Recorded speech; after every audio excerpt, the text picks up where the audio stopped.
How old is the farm? Well, I'll figure that out. It's actually going to be 60 years as of 2020. So currently this year it is 58 years old. So we started farming back in 1960, and in 2020 the farm will be 60 years old then. If I can find the next question. Are you going to put GPS on the 8530?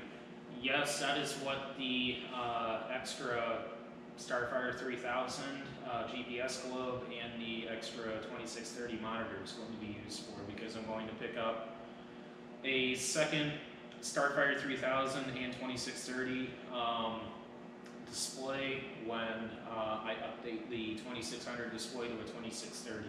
So that's the plan on that, and both of those will be on RTK. And as far as machine sync goes,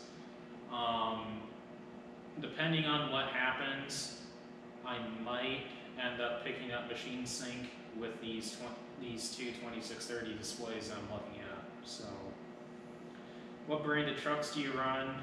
As far as pickups, Ford.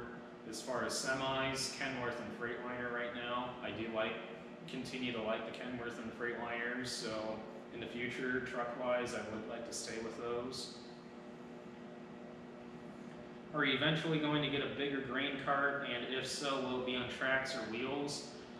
I haven't really heard too much either way on tracks or wheels. I would say I'm a pretty big fan of the wheel setup that we have on our grain cart that we have. I don't see anything wrong with it. I don't see anything wrong with going to or continuing to stay with wheels or floaters of that size, or just floaters in general on a grain cart in the future. Tracks, they're just an added expense, I feel. They're just a little bit more of an upgrade or premium on equipment, such as like tracks in the combine. Do I see us putting tracks in the S690?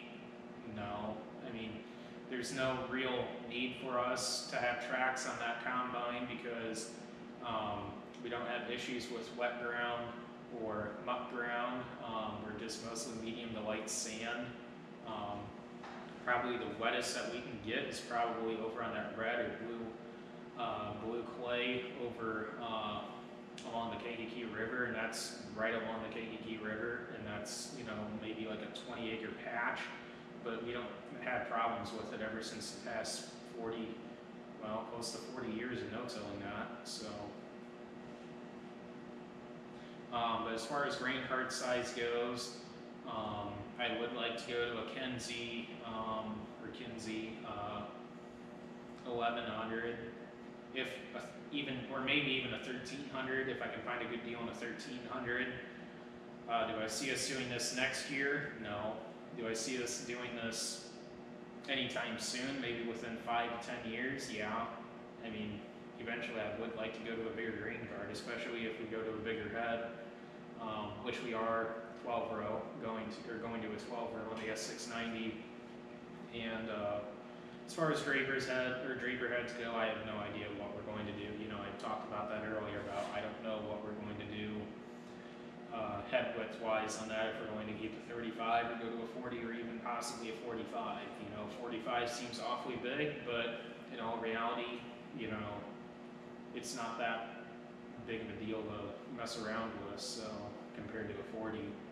So, and price wise, 40 versus a 45, they're about the same depending on what you're looking at. So, but grain cart wise, if the 8530 can handle a 1300 bushel grain cart, which I've heard yes from some people and I've heard no from some people, if you chip it, yes, but I feel 1300 bushel is kind of a little big.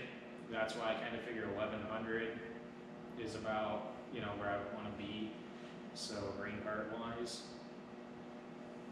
When are we going to see a live video? Now, I mentioned this at the beginning of this video. I am going to be doing live streams next year, and that's whenever I get the office pretty well finished up. So once the office is pretty well finished up, then live streams and live videos will begin. So basically the live streams, maybe some in-cab live stream chats, but a lot of them are just going to be based out of the office, and it's just going to be like, you know, during the evening, maybe even during the day, depending on what's going on, and they're just going to be discussions, you know, just Q&As of what's going on, or discussions and, you know, stuff like that. So, or maybe even some live Q&As of stuff going on, or builds or something, you know, it all depends, you know, I don't know. But that is the plan, to do something in the future with live videos. Green mark equipment or tri-green? Green mark equipment or tri-green equipment? Never been to tri-green. I guess I gotta stay dealer loyal in this sense, because I've never been to tri-green or have ever dealt with them. So green mark equipment. How many hired workers do you have? We used to have one, 4 or 5 years ago, I think. And now it's just me, Dad, and Grandpa. When are you going to get a 9RX? Whenever I hit the lottery, or whenever John Deere drops one off unexpectedly to demo or something. I don't know. That'd be cool. What do you think crop prices will be in 2019? This is a big discussion, and everybody's been talking about this. You know, corn price, you know, it depends on where you're at. Regardless, they're low. So, you know, same with soybeans, and depends on basically where you're from for wheat, what the demand is for wheat in your area. Our price is basically affected by the Chicago Board of Trade,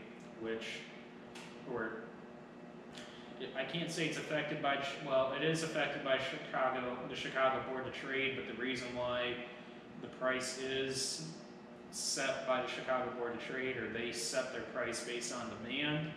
And, you know, the fact of the matter is, you know, we've had, I don't know, 3 good years now on both corn and soybeans. You know, we planted a record number of beans this year, and, you know, we're going to have a large carryover. You know, I would say for a long time now, we've had a large carryover, you know, and basically we are our own worst enemy, if I can put it that way.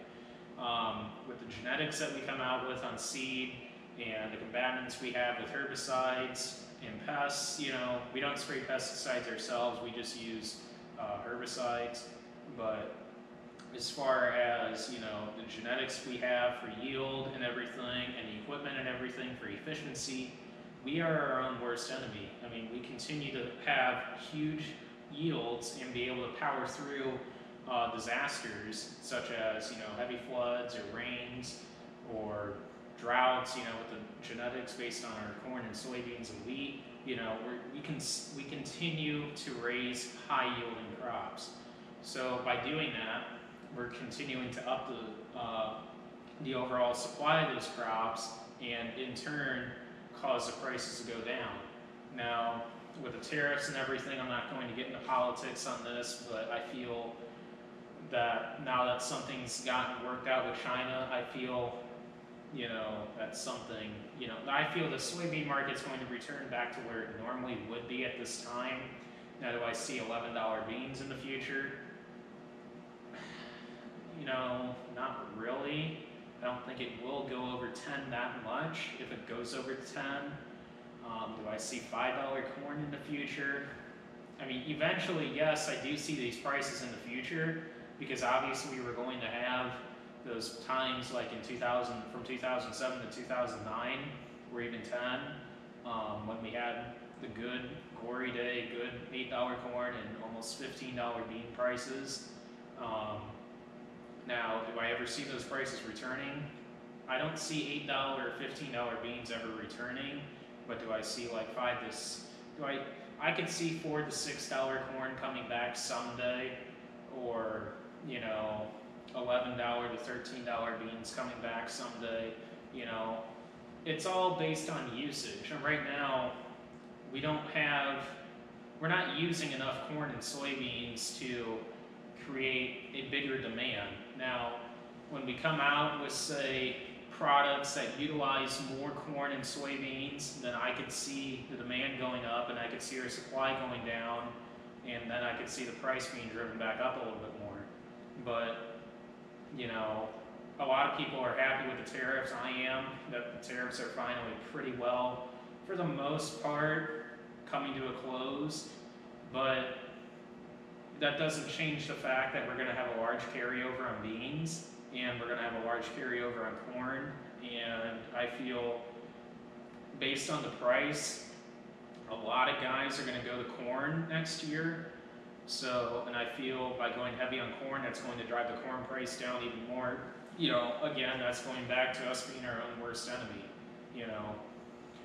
So that's kind of my thought on prices. I don't know, you know, unless something happens, like a worldwide disaster or something happens, you know, like a huge drought or something, or, you know, I don't know, you know.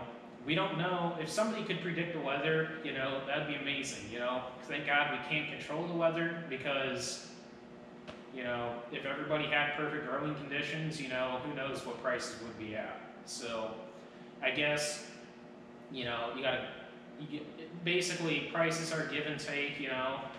You're going to have good years, you're going to have bad years, you're going to have to take the good years, and you're going to have to take the bad years, you know.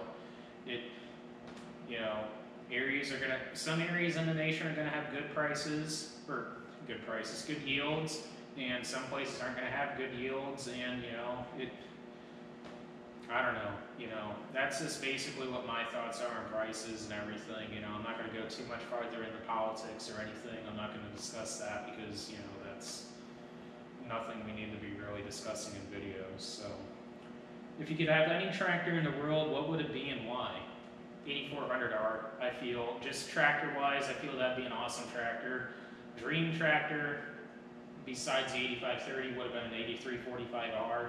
But then that's when they came out with the 8370R and the 8400R, and I figure, you know, anything more than an 8400R would be if we're actually needing to do heavy tillage, which we're not, since we're just doing no-till, which I feel is really great for our operation on the medium to light sands. On heavier soils, such as heavier clay soils up north or over in Illinois, I could definitely see conventional tillage being a good plus there with the heavier clay soil there. So, how old is the oldest piece of equipment on the farm? Let me get out the calculator. Fun fact, we do have a 1930s, and we believe it's either 1934 or 1936 W-Power unit. And I've only talked about this in one video. It's in the farm, part 1 Werner Farm farm tour. So if you want to go check that out, that's like one of my earliest vlogs. We ended up, I don't remember, we picked that up on, where did we get that? We got that on a farm sale on some ground that we used to farm. The owner sold off a whole bunch of 2-cylinders. We actually bought most of those 2-cylinders and in turn sold them or fixed some of them up just enough so that they would run, and then sold them. But some of the stuff we kept, such as my 630 we kept, that actually came from 2 places.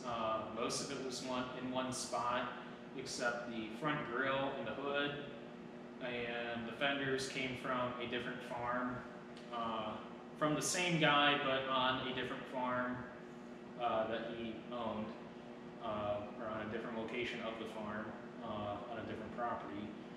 And the W-Power unit came from him as well, and the 730, we picked that up. We didn't pick that up from that, I don't think. But at one time, from that sale, we ended up having a 620, a 720, maybe even a 520 at the time, an 830, what else? We had a few others, I believe even a B. But most of those are all gone, except, you know, obviously we got the 630 and we still have the W power unit. So the W power unit actually is completely, well, not, I can't say completely restored because we need to paint it. But as far as mechanically and does it run? Yeah, it runs. It's all basically restored and just needs paint. Age-wise, I can figure that up real quick. It's about, I would say, 82 to 83 years old. So I guess you could say that's something pretty cool and unique that probably hardly any farms have anymore, is something like that.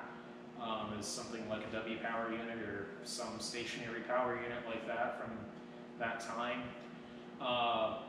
If you're at all familiar with the W power units, those were mostly used on sawmills, or some out west were used on irrigation pumps to drive irrigators back in that time.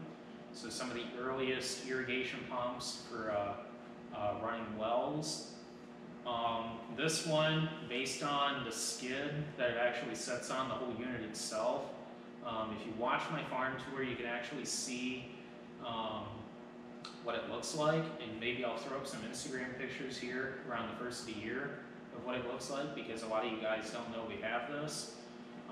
We believe, based on the skid that it was on, it was on a sawmill, which most of these were on sawmills, so it's not uncommon that this was on a sawmill.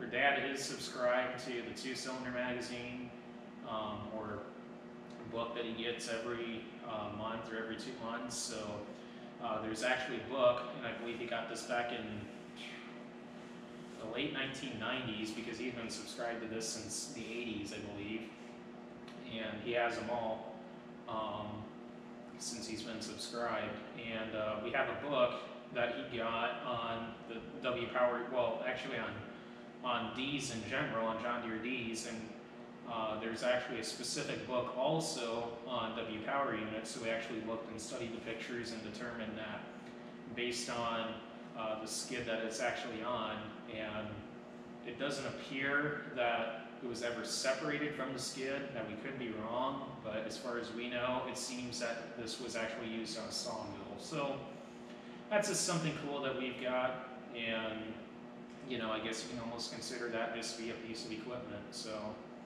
now, obviously, do we use it? No, it's just something cool that we've got. So, but I guess you could say that's the oldest piece of equipment that we've got. How many hours is on the 8530?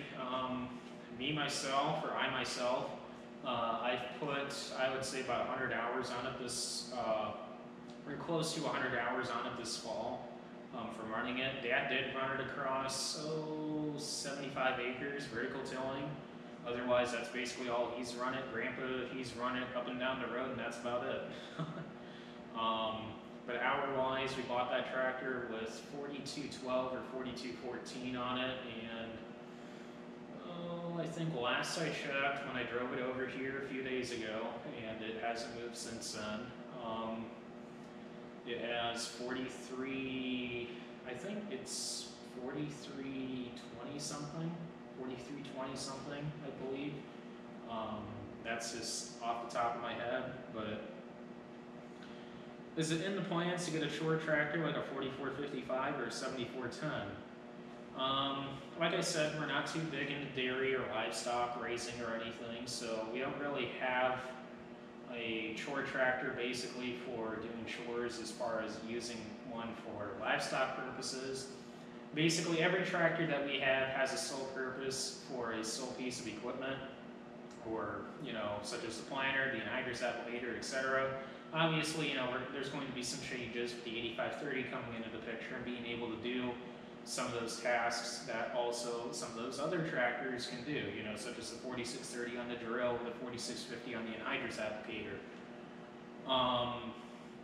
But as far as a chore tractor to replace the 4430, because basically I could consider the 4430 being our chore tractor, as just we use that as a loader, so I can consider that as a chore tractor. I wouldn't mind having a 7000 series, like a 7410 or 7010 series, something like that, because I've heard a lot of good things about those tractors. Or I don't know, like one of those 7000 series, that would be a really nice loader tractor, I feel. Definitely, mechanical front wheel drive wouldn't be such a bad idea on that tractor. Now in the future, do I see us going all mechanical front wheel drive someday, since most of our tractors, I would say about now, half of our tractors with the 8530 being front wheel assist,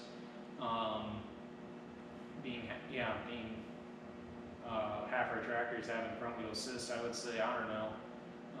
In the future, we could definitely be seeing all of our equipment with front wheel assist on it, or mechanical front wheel drive, since the 4430 to 4230 sprayer, I guess you could say that as a sprayer, and the 4630 are all two-wheel drive. So I could see us someday going all, having all tractors that are all front wheel assist or mechanical front wheel driven. Do you rent most of your ground or own it? Now, I mentioned earlier, we own anywhere from 450 to 550 acres, and the rest is, for the most part, rented. There is a little bit of custom work that we do, just a slight amount. We did pick up a few more acres of custom work, so we will be doing that a little bit more.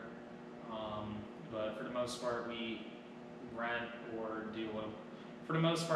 most of our ground, and in conjunction with that, a little bit of custom work. So, but yeah, like I said earlier, 450 to 550, you know, that's just a guesstimation range on what we own. What are the pros and cons on the 9400T and 8530? You know, I mentioned the pros and I mentioned the cons on the 8530. The 9400T, there was never a task it couldn't do, except planting. You could plant with it, no problem, but probably the biggest con on it, well, also running the anhydrous applicator, couldn't do that either, obviously. But probably the biggest con I had on it, I think Dad and Grandpa, well, I know for a fact Dad did, and I know Grandpa did too. Well, it was actually two things. One, the ridging it did on the end rows. You know, we had to work the end rows with the vertical till twice over just to get the ridges knocked out on it. And to this day, even running vertical till with the 8530, I can still feel the ridges on the end rows. So some fields we're actually going to have to work the end rows a little bit better, probably even with the field cultivator after beans, just kind of get those ridges leveled out and get rid of them. Probably the other biggest con though was on that tractor, but since we're not going to have this tractor long enough to make it a lasting impact really, since it's actually sold. But when we had 30-inch tracks on this before, we had the issue of it grabbing the stalks from the rear drive wheels and depositing it on that axle, and you know, not really plug up, but it would pile up with corn stalks and chaff and other debris. Since going to the 36-inch tracks, it pretty well alleviated it. Now basically there was only like a couple of corn leaves or a little bit of dirt piled up on there, which is typical because of the leaves, corn leaves and everything, and chaff being stirred up when going through the field at say anywhere from 6 to 10 mile an hour with the vertical till, or a little bit faster, say with the grain cart.